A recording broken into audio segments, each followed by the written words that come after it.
الجلسة العلمية المباركة في هذا اليوم المبارك، يوم الجمعة. سأعالج موضوع أنسنة التنمية، تحولات مفهوم التنمية في ظل عولمة حقوق الإنسان، من خلال مقدمة ونقطتين وخاتمة. تنصرف المقدمة إلى بيان بعض المسائل المهمة التي نحن في أمس الحاجة إلى التذكير بها، وذكر فإن الذكر تنفع المؤمنين.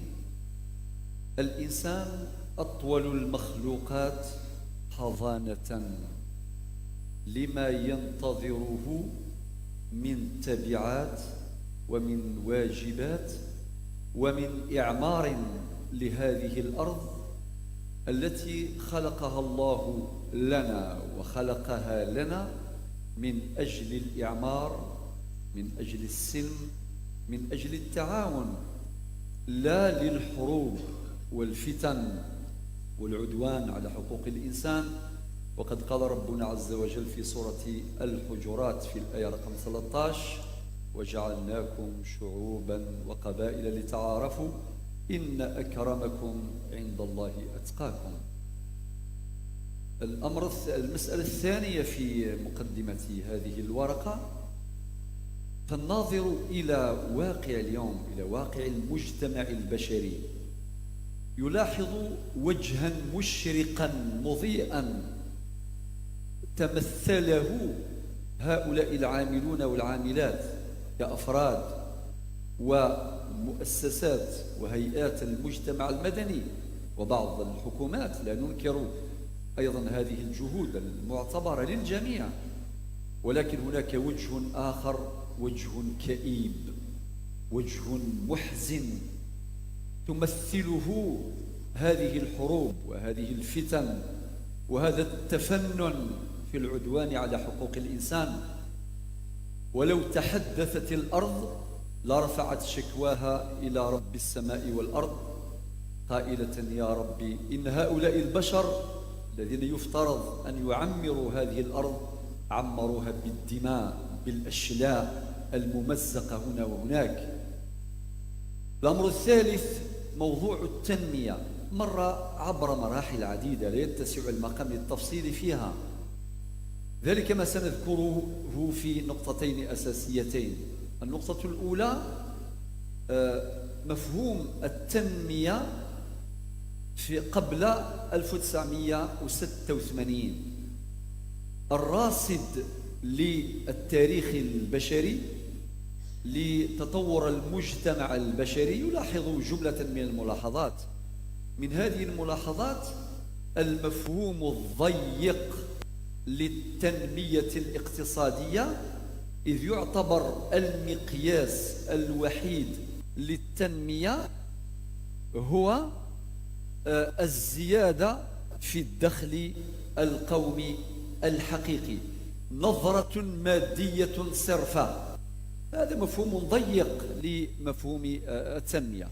ولا ننكر وجود بعض المحاولات، وهي موجودة بيقين لدى الشعوب، لدى الجمعيات والمؤسسات الأهلية، المؤسسات الاجتماعية المختلفة، بل نقرأ ذلك حتى في المواثيق الدولية وفي القوانين وفي الدساتير الوطنية وفي القوانين الموضوعية التي تهتم بمسألة التنمية وبقضايا الإنسان وحقوقه. هذا أمر لا ينكر، ولكن هي إشارات لم تطبق في الميدان. فالراصد للمجتمع البشري يلاحظ أيضا على وجه القطع واليقين أن هناك شرخا كبيرا بين النظري والتطبيق. ولكن ننتقل للنقطة الثانية المتمثلة في مرحلة ما بعد سنة 1986، بعد إقرار الجمعية العامة للأمم المتحدة للحق في التنمية كحق من حقوق الإنسان.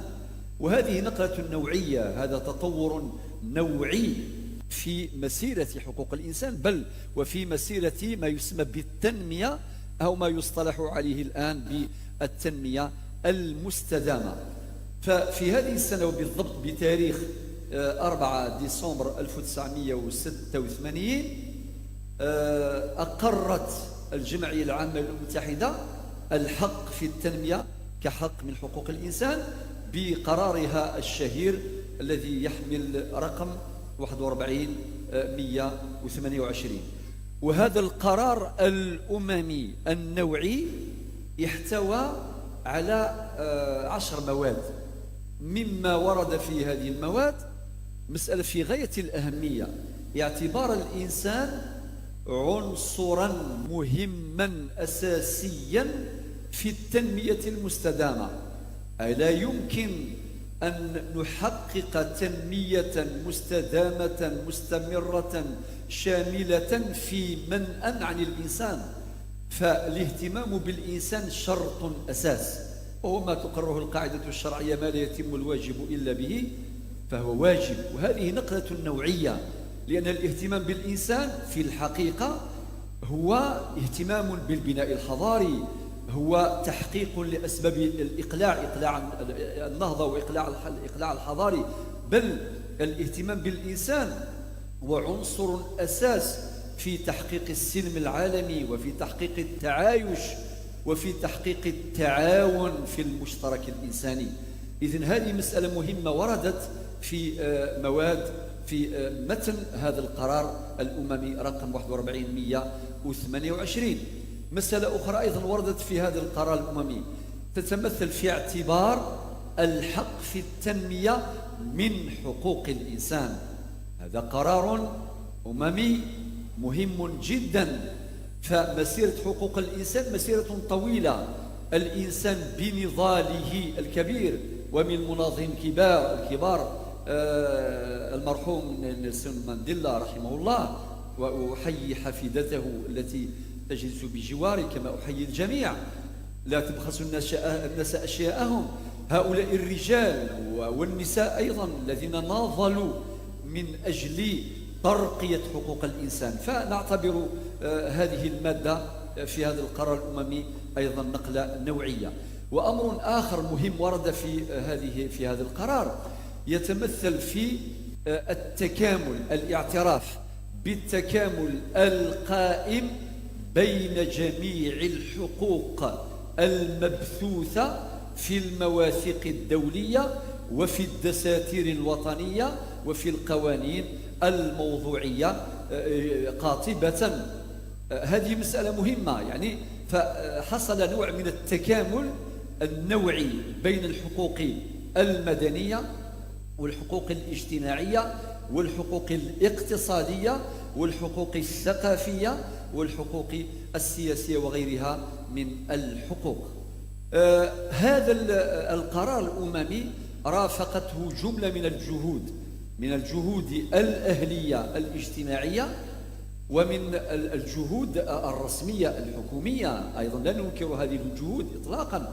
ومما نذكر في هذا الباب نذكر قمة الطفل في 1990، وقبل ذلك اتفاقية حقوق الطفل الصادرة عن الجمعية العامة للأمم المتحدة في 1989، والتي دخلت حيز التنفيذ في 1990، وقد صادقت عليها الكثير من الدول.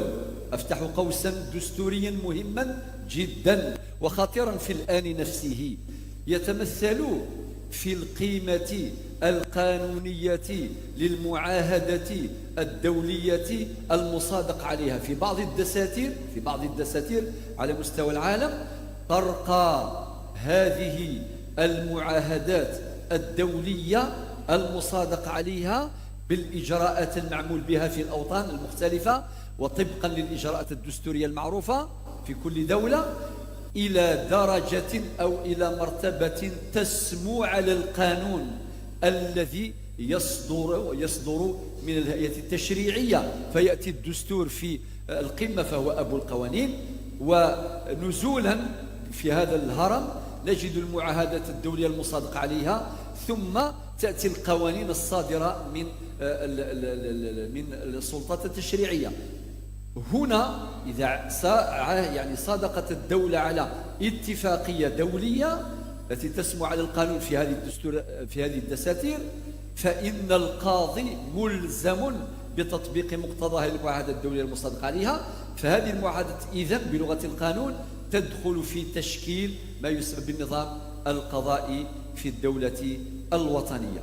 وهناك أيضا قمم أخرى مثلا ومؤتمرات، مؤتمر السكان والتنمية الذي انعقد في القاهرة وقد حضرته 1200 منظمة غير حكومية، وكذلك مؤتمر بكين ومؤتمر نيويورك، مؤتمرات كثيرة، كوبنهاجن لا يتسع المقام. هذه المؤتمرات رافقت ذلك القرار الأممي من خلال إنضاج الرأي العام العالمي الذي يتقبل الحق في التنمية كحق من حقوق الإنسان. الخاتمة تنصرف إلى التعاون بالاشتراك جميعا، كل من موقعه في تحقيق 3 مبادئ أساسية. المبدأ الأول وهو قيمة في حد ذاتها، ضرورة توفير أسباب السعادة للإنسان من أجل تفجير الطاقات الكامنة فيه لتحقيق التنمية المستدامة في ظل رعاية الحقوق الإنسان وفي ظل رعاية كرامته التي أشار إليها رب الأرض والسماء كما في سورة الإسراء في الآية رقم 70: ولقد كرمنا بني آدم. الأمر الثاني هو ضرورة التعاون الدولي من أجل تجفيف منابع العنف ومنابع العدوان بين هؤلاء البشر الذين ما خلقوا للحروب والفتن، ولكن خلقوا كما قال الله عز وجل في سورة الحجرات الآية 13: قال وجعلناكم شعوبا وقبائل تعارفوا إن أكرمكم عند الله أتقاكم. أخيرا ضرورة التعاون جميعا من أجل كما قال الله عز وجل في سورة المائدة: وتعاونوا على البر والتقوى ولا تعاونوا على الإثم والعدوان. ورب الأرض والسماء يرانا جميعا لأنه يرى أعمالنا ويرى نوايانا وهو أعلم بمستقبلنا، وقد قال: إن الله لا يغير ما بقوم حتى يغيروا ما بأنفسهم. هذه الآية الراعدة في سورة الرعد. وقال أيضا في سورة التوبة في الآية 105: وقل اعملوا فسيرى الله عملكم ورسوله والمؤمنون وستردون إلى عالم الغيب والشهادة فينبئكم بما كنتم تعملون. هكذا نبني حضارة تسعد الإنسان ولا تشقيه. شكرا لكم.